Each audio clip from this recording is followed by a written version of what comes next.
Hello everyone, my name is Yash and this video is a part of the user experience analysis of Subnautica. Subnautica is a mesmerizing game that captures the atmosphere of the ocean along with the fear of the unknown really well.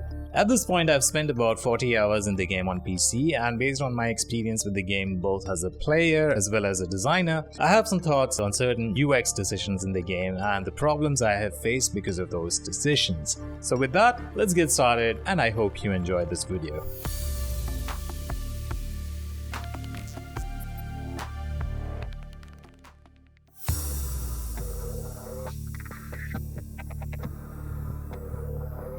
The game has three different kinds of storage units for you to store items.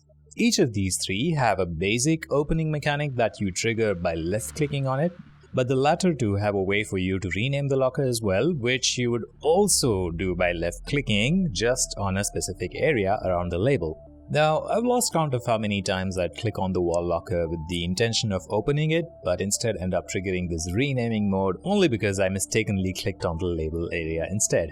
The problem is the click box of the label is quite close to the center of the locker, which is also the spot where you would most likely end up clicking subconsciously. Now, you may think this can easily be circumnavigated. I mean, you just need to click anywhere other than the label area, right?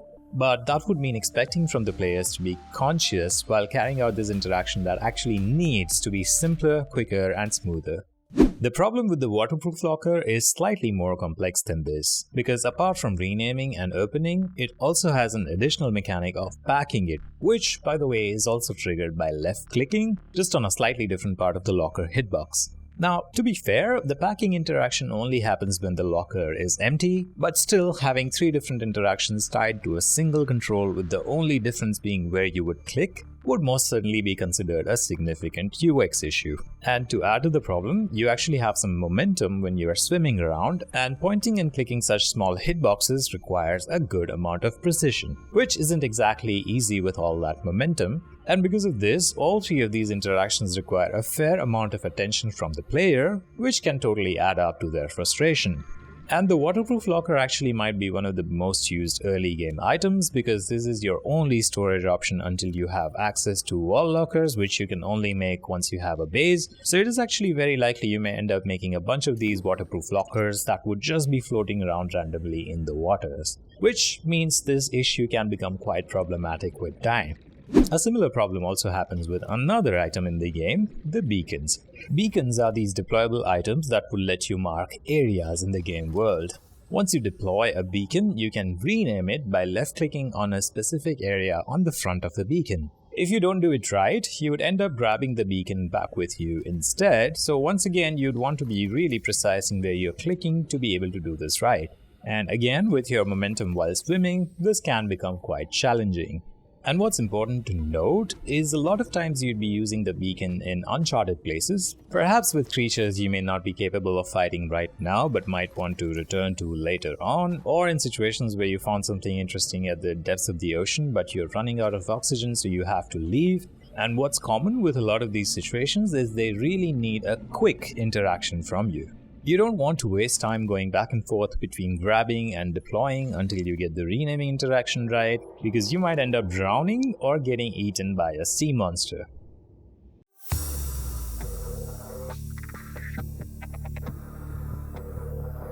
I don't understand why the game would let me rename the waterproof lockers and the wall lockers but not these lockers, especially because these have relatively higher storage capacity than the other two, making them perfect for long-term storage of items you may not be using as frequently. And this is the problem. The fact that you may not use these as frequently might increase the likelihood of you forgetting which locker has what items, especially if you have a bunch of these in the same room.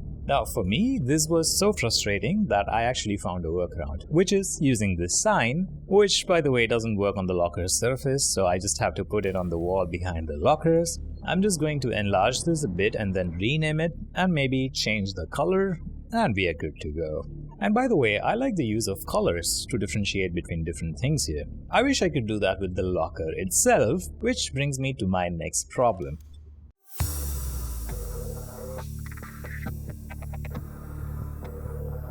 Okay, this is something I didn't know before and discovered while making this video, which is you can actually color code these wall locker labels, which by itself is great as a feature, but then there are a bunch of problems with it.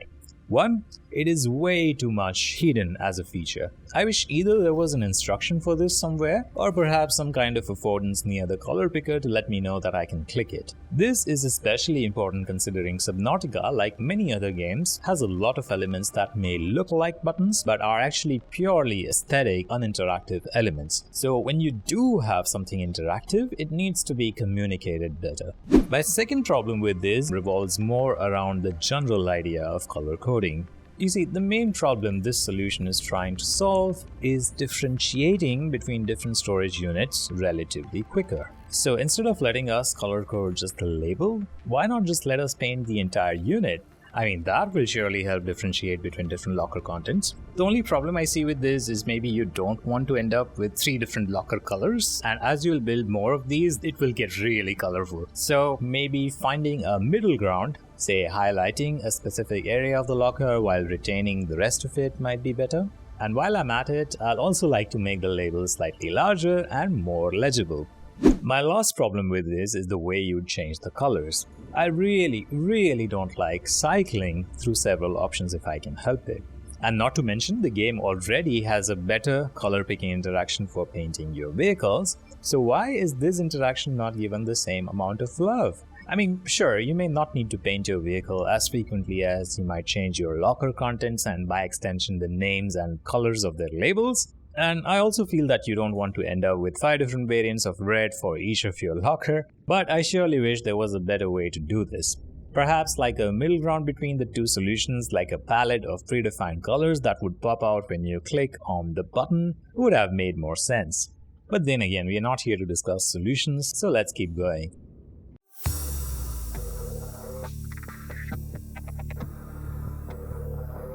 The game has 2 things, the Fabricator and the modification station that you would be using to craft items. While the modification station is more of an early to mid-game item that you would need to unlock and set up by yourself to craft some more advanced items, the Fabricator on the other hand is a very crucial element of the game because it is one of the few things you are given when you start out, and you would continue to use it quite extensively throughout your gameplay until the end to craft pretty much everything. When you first click on the Fabricator, you would see these bubbles popping up that have these icons and diagrams in them, and one of them is already showing you a tooltip, so now you know what it means. And then you'd move your mouse to hover over the other 2 to know what those mean.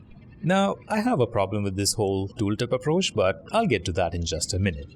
Before that, let's talk about what happens next. Obviously, these look quite clickable, so you may want to click them, which will then reveal more of such bubbles. And then you keep going, which will then reveal even more bubbles.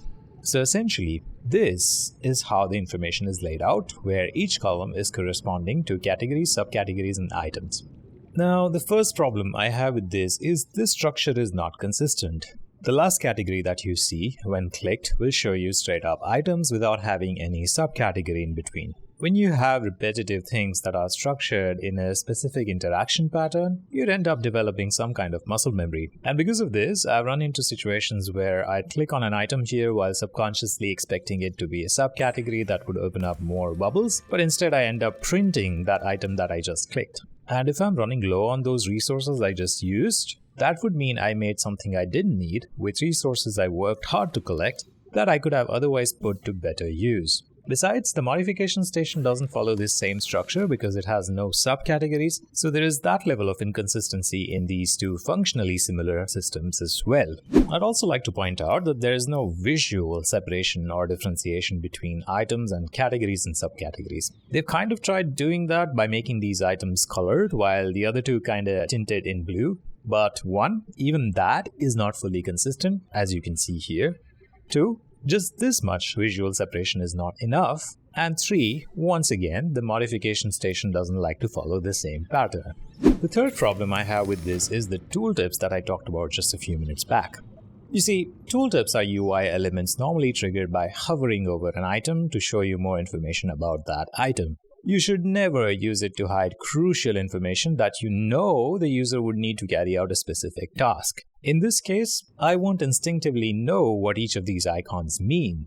which means to be able to reach to a specific item, I'd need to go through each tooltip for each category and subcategory, which takes unnecessary time and effort.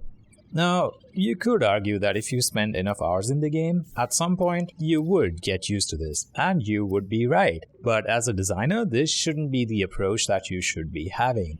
Besides, some new categories and items are added as you progress through the game, so you'll always have new things to memorize.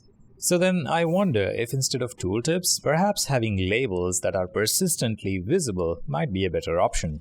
But then again, we're not here to discuss solutions just yet. I might make a separate video just for that. So let's move on. The fourth and the final problem I have with this is the number of clicks required to make an item. Let's say you want to craft this still suit. It needs just 3 ingredients, but you will need to craft the ingredients and the ingredients using the raw materials needed. Which means for each of these 6 items, you need to click your way through the categories and subcategories to be able to finally reach your end goal, which amounts to exactly 18 clicks just with the Fabricator. Combine this with the whole tooltip situation I just talked about, and this process can be quite frustrating at times. Now, to think of a solution, we'll need to get into the information architecture of the Fabricator, which can be a pretty big topic by itself, so we'll leave that for a separate video.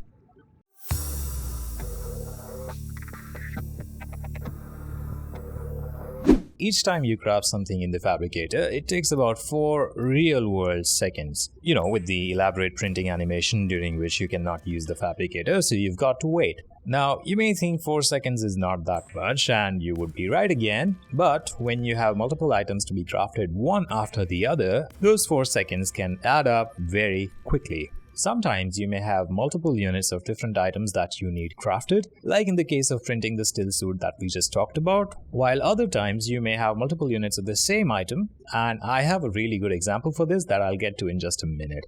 Before that, let's talk about the still suit. As I just showed you, you will be fabricating 6 different things to craft the still suit, which means the entire process will take you 24 seconds. Of course, this is pure fabrication time that doesn't include anything else, like maybe browsing in other categories and subcategories or moving around raw materials between storage units and things like that. I would have really liked it if there was a way to somehow queue my items automatically. So instead of all of this, all I need to do is to get my base raw materials and then select the still suit, and the Fabricator would automatically queue the ingredients all the way up to the final product. Which means I need to click just 3 times instead of 18, and this entire process will take just 4 seconds instead of 24. This would extensively help me cut down on this repetitive and time-consuming process, so I can focus on managing other things in the game. For the other situation to craft multiple units of the same item, there is a use case that a lot of players might relate to. You see, your source of drinking water for much of the early to mid-game is this one fish called bladderfish. You can craft 1 bottle of water from 1 bladderfish, which will fill up 20% of your water gauge. This means ideally you'd want to gather at least 5 bladderfish, if not more, and make yourself a bunch of water bottles so that you don't really die from thirst. This also means that if you're running really low on water, which a lot of times in the game you will be, you need quick access to water. And if you don't have any water bottle on hand, you'd need to be quick at crafting them, which, considering the 4-second printing time we just talked about, would take you exactly 20 seconds. And as it so happens, the rate of reduction for your water gauge in the game is 1% every 20 seconds, which means if you are low on water, you'd be dead by the time you're done crafting 5 bottles of water. Well, you won't be dead right away because the game provides you some buffer time in between, but at the same time, it will keep prompting you to hydrate yourself, and sometimes this can induce quite a bit of anxiety. Besides, even if you're not running low on water, it's usually just better to craft a bunch of these bottles from the bladderfish that you just gathered, and a lot of times it is quite frustrating to keep crafting water bottles one by one. Instead, I would have loved it if they would let me either batch craft items or at least give me a number stepper for me to select how many items I want to craft. They could also do it the way Minecraft does it by letting me left click to craft 1 unit while right click to craft everything that I'm carrying with me. But then again, we are not here to discuss solutions, so this is pretty much it. So those were 5 of the many UX problems I have faced in Subnautica based on my experience in the game. At some point, I might make a second part with more problems to discuss, as well as more videos to talk about the solutions in details. Either way, these were my opinions, but what do you think about these? Your experiences and opinions might have been completely different, which I'd love to know, so please leave them in the comment section below. And if you like this video, please give it a thumbs up and subscribe to my channel for more content. But that's been it. I hope you enjoyed the video and I'll see you in the next one.